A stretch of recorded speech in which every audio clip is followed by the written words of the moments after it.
Biar nggak hujan, Ustaz. Oh, kan.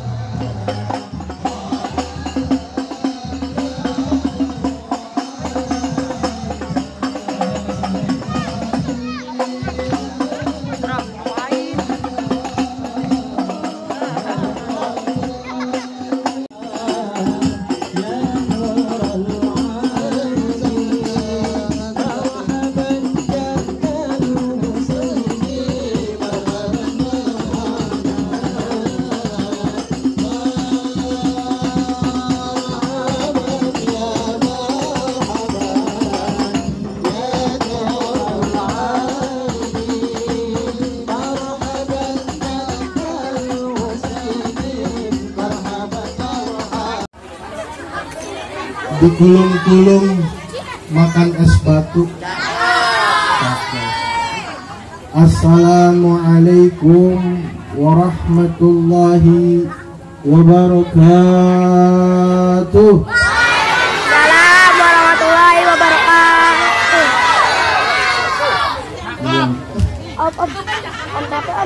Yang di belakang gua kaget denger sekali suaranya. Masih Papa Krisol apa?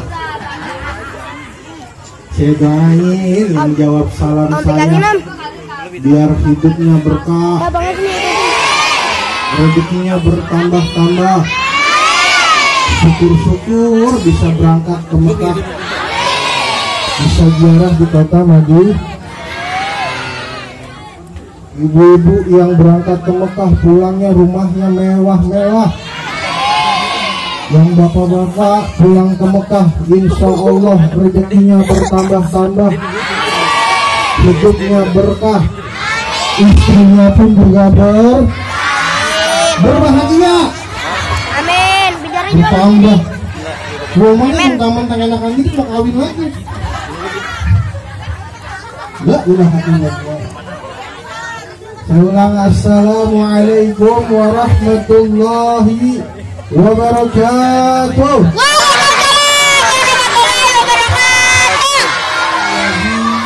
Arsala rasulahu rahmatan lil alamin. Allahumma salli wa sallim wa karim ala sayyidina Muhammadin wa ala alihi wa sahbihi ajma'in, amma ba'du. Saya Haji Bapak Dr. Andes Muhammad Amin Ramli, Bapak Kiai Haji Dr. Andes Amin Ramli, Ustadz Bapak Wardono. Mudah-mudahan dengan kehadiran para ulama-ulama kita di tempat yang mulia ini, asbab daripada turunnya rahmat dari Allah Subhanahu wa Ta'ala. Kita doakan beliau agar panjang umur, sehat afiat. Amin. Dimudahkan rezekinya yang banyak. Amin. Dan juga diberikan ilmu yang bermanfaat agar kita bisa dibimbing oleh beliau-beliau menuju rahmat Allah Subhanahu wa Ta'ala. Tak pula juga yang saya hormati, yang saya muliakan, para tokoh masyarakat, sesepuh bini sepuh, itu ahsan min Rasulullah uswah. Sungguh Rasulullah, demi Allah tidak ada wajahnya yang indah melebihi keindahan baginda Nabi kita Muhammad. Kata Abu Hurairah, idza ika yatalala yanur fi buburi. Rasul kalau tersenyum giginya keluar nur cahaya hingga ke ujung tembok. Coba kita senyum. Coba dah. Coba senyum. Kalau nyompong dia. Tuh. Sungguh indah Rasulullah, rujuk kita. Kalau disebut nama Nabi Muhammad, jawabnya sallallahu alaihi itu minimal. Bapak Ibu sekalian yang berbahagia, hari ini tahu kagak siapa? Siapa yang nyuruh kita ngadain maulid Nabi? Tahu? Yang nyuruh kita Allah Subhanahu wa Ta'ala. Kata Allah, laqad kana lakum fi Rasulillahi uswatun Bahasa kitanya kitab Maulid. Di situ terdapat sejarah riwayat Rasulullah dari mulai Rasulullah lahir hingga perjalanan dakwahnya sampai Rasulullah wafat. Di situ diceritakan di dalam kitab Maulid Nabi Muhammad.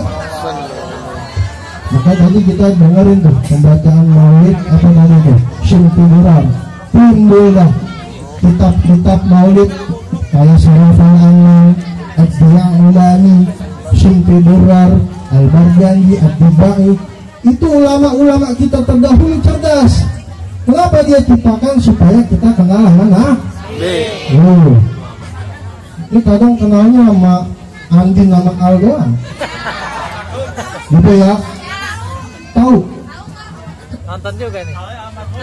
Si Rena tuh anak siapa Rena itu? Gak tahu dia. Ya bener kok, dulu saya nonton begitu nangis saya pulang rumah. Ya ngapa kirain saya ada salah? Ya kagak tahu gara-gara nonton begituan. Tuh, ulama kita cerdas diciptakan kita Maulid, kitab-kitab Maulid supaya kita bisa belajar sejarah Rasulullah. Makanya ulama-ulama kita tuh luar biasa. Tapi ngomong-ngomong ibu-ibu pada hafal kagak tuh arti daripada Maulid? Tahu? Kagak tahu. Nah, ini kadang kesalahan kita nih. Kita apa banget sama rawi yang ngotak artinya mah kagak. Padahal di dalam kitab rawi itu dikatakan sering dah kita baca.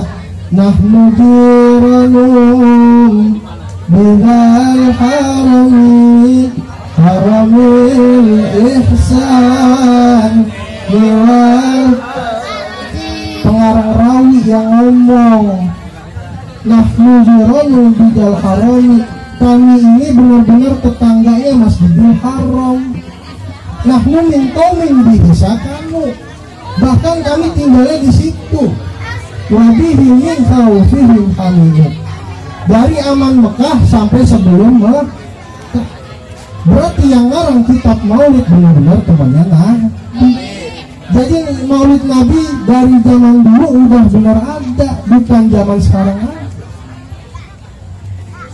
Ada yang bilang katanya Maulid Nabi bid'ah. Justru kalau menurut saya yang bid'ah itu ulang tahun. Lilin mati dinyalain, kan ditiup mati lagi. Ulang tahun kerja orang stres. Udah gitu dinyanyiin lagi panjang umurnya, panjang umur. Lilin mati panjang umur. Orang PK. Kalau orang sekarang yang udah bilang nitik tentang ulang tahun beli gak kue tar. Temennya disuprasin, dinyalain tuh lilin. Yuk kita suprasin temen kita yuk. Dia datang ke rumah temennya, nyalain. Dia temennya lagi berak. Ini jadi temennya sendiri. Kita itu lagi.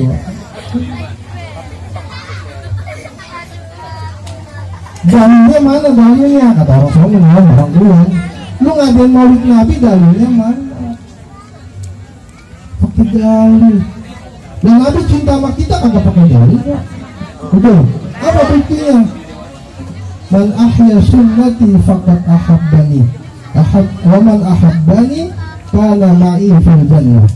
Kata Nabi, siapa yang mencintaiku maka dia bagian daripada umatku. Siapa yang mencintaiku, insya Allah nanti di hari kiamat kita bakalan berjumpa Rasulullah di dalam surga. Amin. Insya Allah. Bid'ah bilang, apa sih itu bid'ah? Di zaman Nabi nggak ada, jangan diadain di zaman sekarang. Nah di zaman sekarang nggak ada, di zaman Nabi nggak ada, lah banyak kok. Nah di zaman sekarang ada motor, zaman Nabi nggak ada motor. Lah kalau begitu yang punya motor lu jual dah, lu ganti yang Honda. Tuh kalau mau ke pasar naik Honda. Orang pergi haji jangan naik kapal, naik Honda. Lu nyebur di Kelinting loh, di laut, sampai tengah-tengah biar makan hiu. La ilaha illallah. Udah kita ikutin ulama-ulama terdahulu kita, di mana perayaan riwayat Maulid Nabi Muhammad ini adalah salah satu kegiatan yang benar-benar bermanfaat untuk kita. Insya Allah. Bapak Ibu sekalian yang berbahagia, apa sih buktinya cinta Nabi kepada kita? Nih saya kasih bocoran. Ini sebenarnya ini cerita rahasia, cuman buat keluarga kejontongan saya ceritain dah ya. Nabi Muhammad ketika wafat datang Jibril atas perintah Allah Subhanahu wa Ta'ala. Kata Jibril begini, ya Muhammad, sesungguhnya aku datang kemari atas perintah Allah untuk mencabut nyawamu. Kata Nabi Muhammad, ya Jibril, atas kehormatan apa engkau mencabut nyawaku? Kata Jibril begini, ya Muhammad, Allah bilang kepadaku, kuharamkan nabi-nabi terdahulu masuk surga sebelum engkau lebih dulu masuk surga. Nggak girang Nabi Muhammad, bingung lagi. Terus bagaimana dengan umatku? Kata Nabi Muhammad. Tenang aja, kata Jibril. Untuk umatmu, kata Allah, kuharamkan umat-umat terdahulu masuk surga sebelum umatmu lebih dahulu masuk surga. Berarti Nabi benar-benar mikirin ki. Alhamdulillah. Nabi mau mati aja mikirin ki. Nah beda sama kita. Nah kita kalau kita kumpulin anak kita, pada udah merangkak aja, mata sayup. Mana menara baba mau mati, mana arah Yasin, Udin mana Udin, kumpulin dah adik-adik lu. Emang apa Mbak? Gue pengen ngomong. Ya Mbak, ini roman-romannya gue udah kagak kuat. Emang apa Mbak? Gue punya pesan sama orang. Ya Mbak, apa Mbak? Itu ruko di pinggir jalan, jangan dijual. Emang apa Mbak? Punya Cina. Bisa digarap sama Cina. Wah, beda sama kita. Nabi mau meninggal dunia aja mikirin beruntung gak kita menjadi umat Nabi Muhammad Sallallahu Alaihi Wasallam.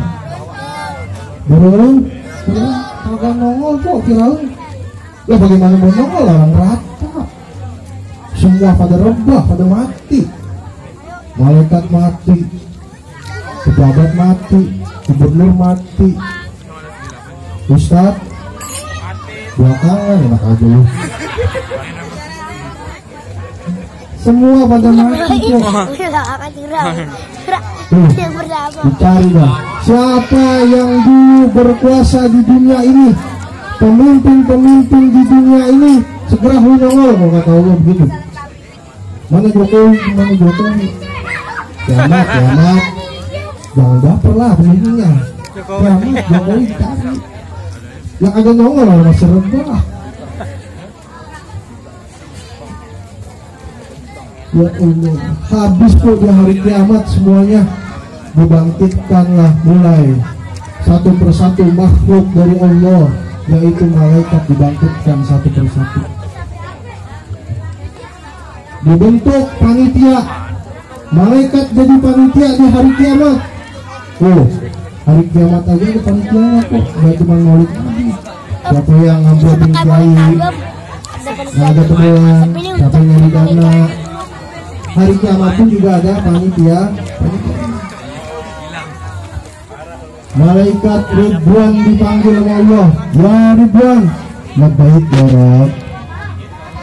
Siapkan surga untuk umatku, yang mana umatku selama di dunia selalu ringan tangannya kepada anak-anak yatim, selalu ringan tangannya untuk acara-acara yang mulia seperti ini, yang selalu sujud di hadapan Allah, yang malam sujud, pagi sujud, sampai 24 jam segala perintah Allah dilakukannya.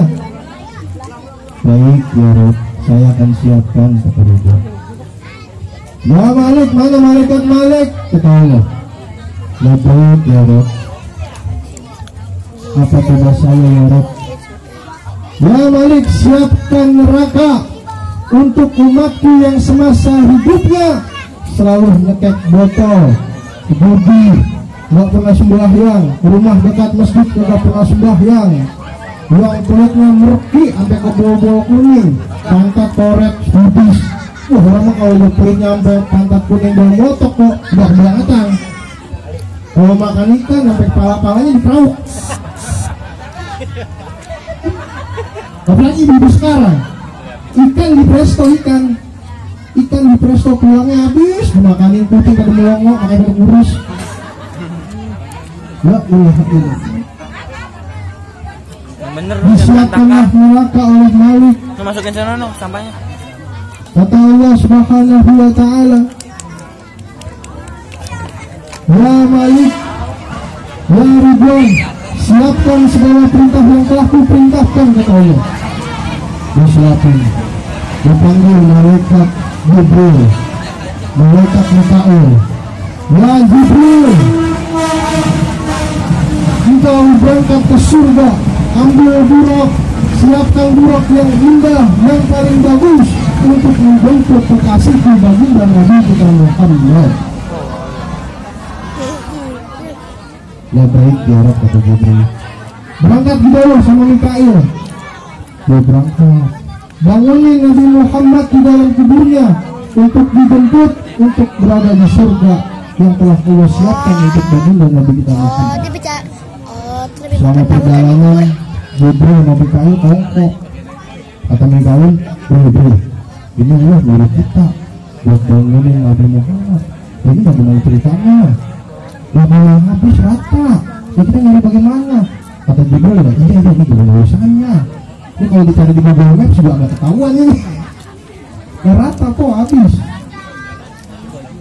Singkat cerita, malaikat Jibril dan Mikail sujud di hadapan Allah untuk minta izin kepada Allah agar bisa menemui kuburan Rasulullah Sallallahu Alaihi Wasallam. Atas izin Allah maka terbelahlah itu kuburan. Nabi Muhammad bangun, dia kutuk-kutuk mata kanannya, mata kirinya, dia tengok sebelah kanan, sebelah kiri. Ditanya sama Muhammad, ya Jibril, hari apakah ini? Yaumin hadza Jibril, hari apakah ini? Ya Rasulullah, hari ini adalah hari yang dijanjikan oleh Allah Subhanahu wa ta'ala. Kiamat Jibril. Ya Muhammad, kalau begitu bagaimana dengan umatku? Oh, Nabi Muhammad dibangkitkan di dalam kuburnya. Yang pertama yang dicari bukan anak bininya, umatnya dicari. Aina ummati, kata Rasulullah, di mana umatku? Kata Jibril, ya Muhammad, umatmu masih pada rebah kali, orang kiamat habis. Oh begitu, tugasku dari Allah, kata Jibril, hanya untuk menjemputmu kita menuju ke surganya Allah Subhanahu wa ta'ala. Kata yang Nabi Muhammad, Jibril, come on, kita berangkat. Nabi Muhammad berangkat ke surga. Tempatnya udah paling indah, paling enak di dalam surga. Tiba-tiba Rasulullah bengong. Rasulullah ke tempat yang enak bengong. Allah bilang, ya Muhammad, kenapa engkau bengong? Apakah fasilitas yang telah kuberikan kurang memadai? Ya Rabb, tidak begitu ya Rabb. Alhamdulillah saya di surga, gaji saya cukup, hidup bersama itu, fasilitas oke. Itu mah DPR ya. Nabi Muhammad di akhirat, di surga, dia aja masih mikirin kita kok. Padahal kalau dipikir-pikir udah enak banget di dalam surga, tapi dia risau, bimbang bagaimana keadaan umatnya di dunia. Rasulullah turun ke bumi, dicari oleh Rasulullah, aina ummati. Di saat itu di hari kiamat, panas teriknya luar biasa dong. Bahkan di satu kitab dikatakan matahari itu sebengkal. Ada yang bilang Jibril, Lilin itu adalah sifat mata. Jarak matahari kepala kita itu sebesar sifat mata. Ada yang bilang sifat mata, di dalam kitab ada juga yang sedengkal. Intinya mau sedengkal mau sifat mata, Pak, panas. Semua kehalusan. Tapi nggak usah khawatir. Kalau kita sering salawat Nabi Muhammad, lisan kita selalu bersalawat kepada baginda Nabi Muhammad, maka insya Allah kita disiapin Allah apa air dari telaga kau. Insya Allah kita dapat minum di telaga kau. Amin ya Rabbal Alamin. Kalau udah minum telaga Kausar, maka tidak akan haus sampai kapanpun. Enak ya? Rasulullah bilang ke malaikat Jibril, ya Rasulullah, kalau engkau telah menemukan umatmu segera akan dibangkitkan oleh Allah Subhanahu wa Ta'ala. Dipilih oleh Nabi Muhammad. Aina ummati, dipilih oleh Nabi Muhammad. Mana umatku? Lah sembarang kok yang dipilih oleh Nabi Muhammad. Nabi Muhammad kagak sembarangan milih yang mana umatnya, difilter sama Nabi Muhammad. Yang kurangnya ada tandanya. Tandanya bukannya banteng, bukannya beringin. Beringin itu kebanyakan banyak. Apa tandanya? Tandanya takwa dari Allah Subhanahu wa Ta'ala. Yang mukanya bersinar, wujuhum al-qamari lailatul badri, yang mukanya bercahaya lantaran sering wudhu. Makanya kalau berkata kulit kita, muka kita itu kalau sering wudhu, insya Allah dulu nantilah difilter oleh Nabi Muhammad Sallallahu Alaihi Wasallam.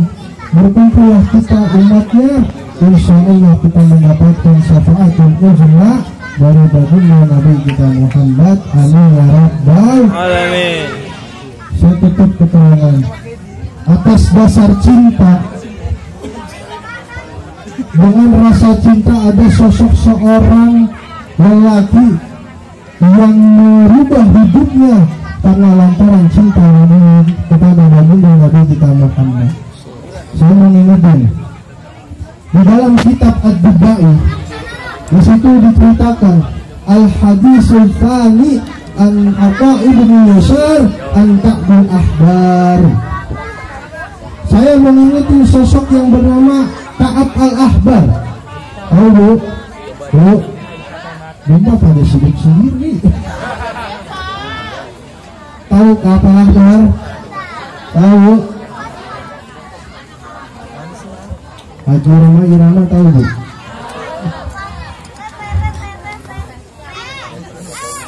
Siapa Ka'ab al-Ahbar? Sosok seorang laki-laki yang masuk Islam di zamannya Khalifah Umar bin Khattab. Pertanyaannya, kenapa Ka'ab al-Ahbar masuk Islam? Kata Ka'ab al-Ahbar begini, alamani an abi atau rota illa syifran wahidah. Bapakku mengajarkanku kitab Taurat, kitab yang wajib kita imani ada apa? Zabur, Taurat, Injil. Zabur, Taurat, Injil. Ini suara berkata sih. Zabur, Taurat, Injil. Wajib yang kita imani. Illa syifran wahidan. Ketika pengen selembar lagi, pengen khatam, dia berhenti mengajinya, dirapikan bukunya, ditutup dan dimasukkan ke dalam kotak. Tadi berpuluh husun tuh sama bapaknya, dimasukin di kitabnya. Selembar lagi pengen khatam, dimasukin. Kalau sendiri nih, tinggal selembar lagi pengen khatam, berhenti lagi. Penasaran kata Akbar. Kata Akbar begini, falamma mata abi fatahtuhu fa'idha fihi nabiyyun yakhruju jamal. Ini kitab maulid, jawabnya soal aneh, lu mah soal Allah. falamma matta abi fatahtuhu فإذا فيه نبي يخرج آخر الزمان. Kalau salah tutup sekali. Kalau salah itu. Ketika ayahku meninggal dunia, kata Kahab, maka ku buka kembali itu kitab dan ku pelajari.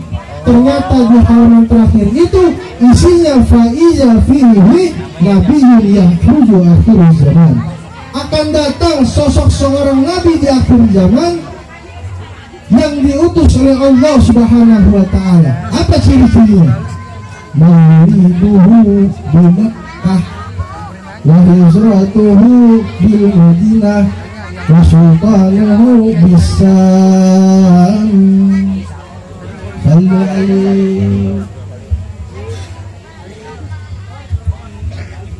Ciri-cirinya yang lahir di kota Mekah melalui perut ibundanya yang bernama Aminah. Ustaz kok bukan Siti? Bukan. Di dalam kitab Ushul Karim di situ disebutkan sin sama tak, artinya sayyidat.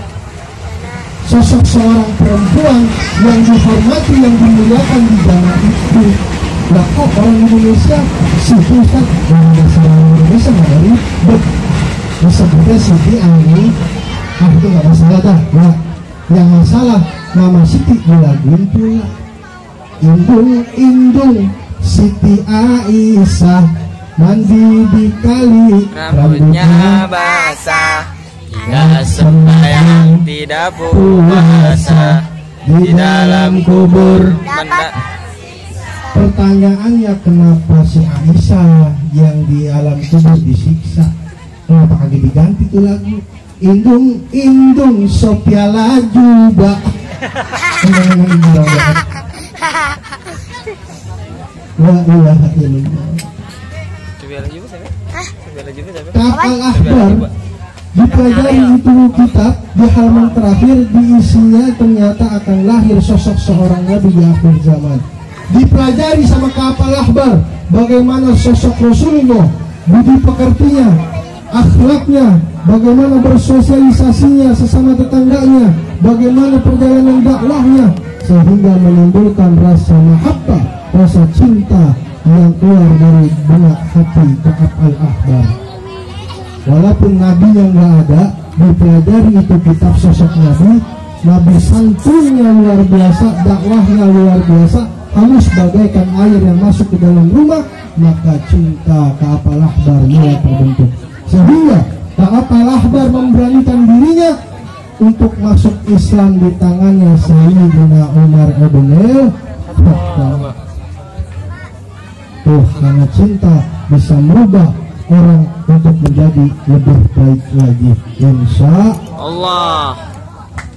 Saya tutup pakai keterangan kembali. Kata Ka'ab al-Ahbar di dalam kitab An-Nawawi bin Umar al-Jawawi, nama kitabnya Sahihul Ibad. Di kitab tersebut dituliskan namanya Al-Babul Thulasi, Usulul Mu'min Salasa. Kata Ka'ab, orang mukmin wajib punya benteng 3. Tahu benteng? Warna merah, benteng tahu, benteng orang mukmin ada 3, kata Ka'ab al-Ahbar. Apa itu benteng? Al-Markan wal Murtafid, tempat yang tinggi untuk pertahanan. Namun di tempat yang tinggi kita mesti punya senjata kok. Apa senjatanya orang Islam? Doa.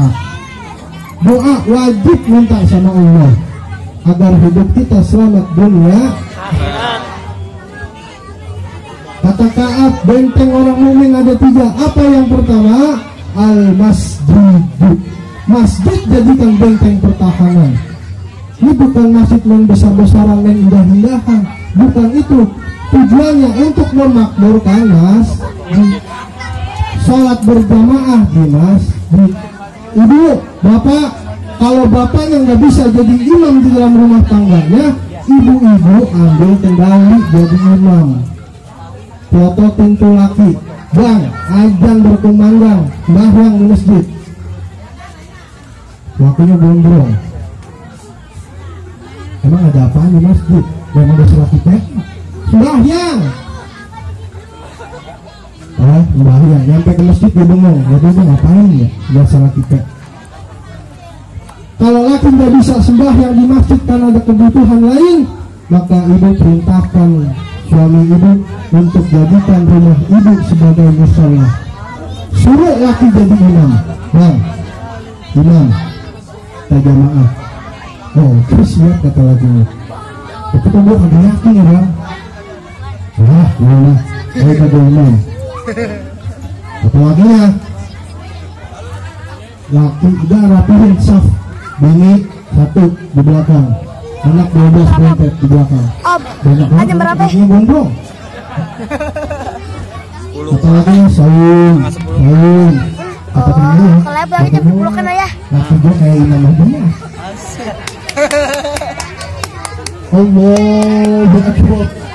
Bismillahirrahmanirrahim. Alhamdulillahi Rabbil Alamin. Bininya di belakang itu, ya Allah. Gue 20 tahun berumah tangga, baru kali ini laki-laki gue dengan jangan-jangan mau dikasih bang. Ar-Rahmanir-Rahim. Benar-benar laki gue luar biasa. Tapi gue kok agak yakin. Kan dia bilang apa? Dia nengok ke belakang, apanya pak? Emang dasar lagi PA, disuruh ke masjid, mau di rumah. Ibu ambil kendali, suruh laki mau pulang kerja secapek apapun, kalau ada mau kumandang, patahin, suruh datang ke masjid. Lalu yang kedua kata kapalah berapa? Qiraatul Quran. Baca Al-Quran. Nawiru buyutakum bitilawatil Quran. Kata Nabi, hiasi rumah kalian dengan nur bacaan Al-Quran. Ibu, kalau maghrib cari anak, suruh ngaji. Ini kadang anak sama bebek sayangan bebek. Bebek itu kemana ya? Dicari anak, suruh rapi-rapi, ibu ajarin untuk mengaji. Ajarin alif fata'at, atau namanya nih gak ada ibunya. Alif tasra'i, alif duma'u, ma'i'u. Atau anaknya itu, ya Allah, mak gue kayak Isdahara. Kalau maghrib, isya, semua tempat di RW, baik RT-nya, baik perdesaannya, maghrib dilantunkan bacaan Al-Quran, maka insya Allah kita nggak perlu bikin negara Islam. Dengan begitu otomatis kita udah menjadi masyarakat yang Islam. Ya Bu, meriahkan di rumah kita dengan bacaan lantunan ayat suci Al-Quran agar kita dijauhkan daripada bala dan musibah. Amin. Lalu yang ketiga kata kafalah berapa? Zikrullah. Ingat kepada Allah, itu benteng orang mukmin.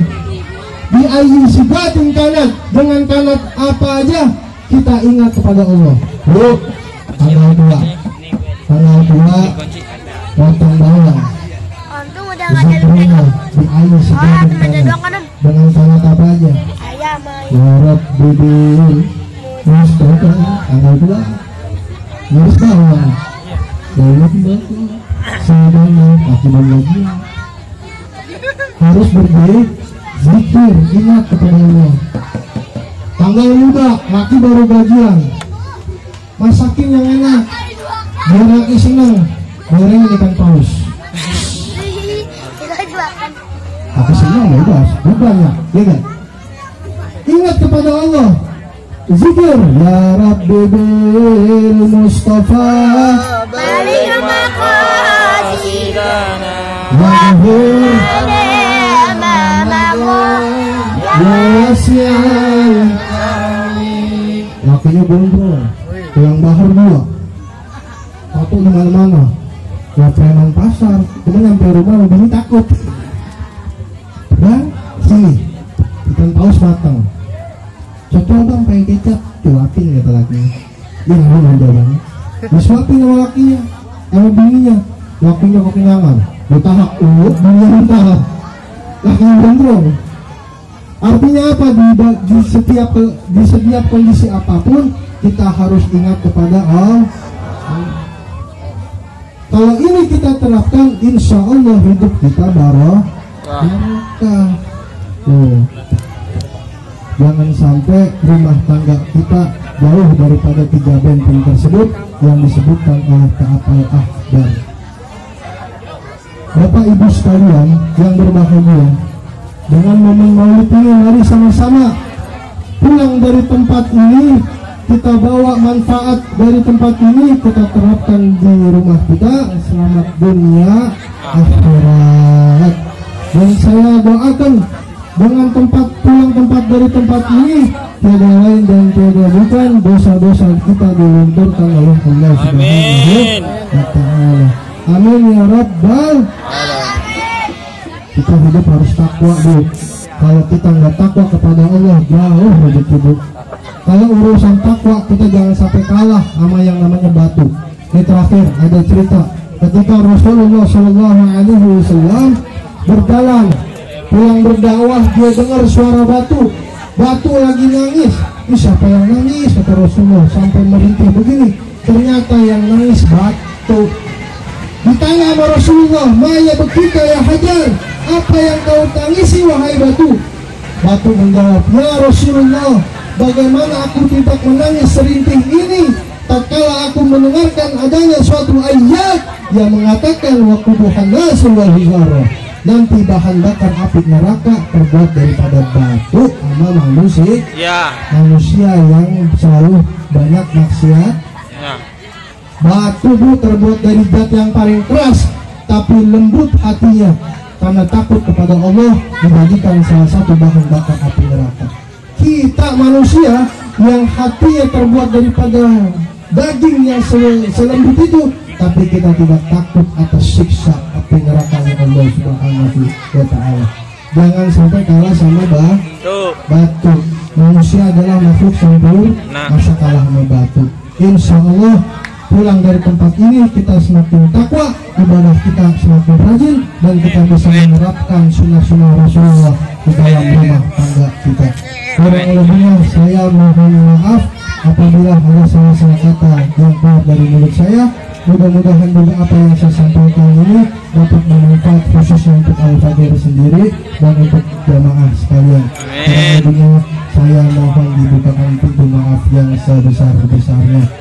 Dan terakhir saya mohon doanya kepada ibu-ibu, besok pagi saya harus sudah ada di Malaysia.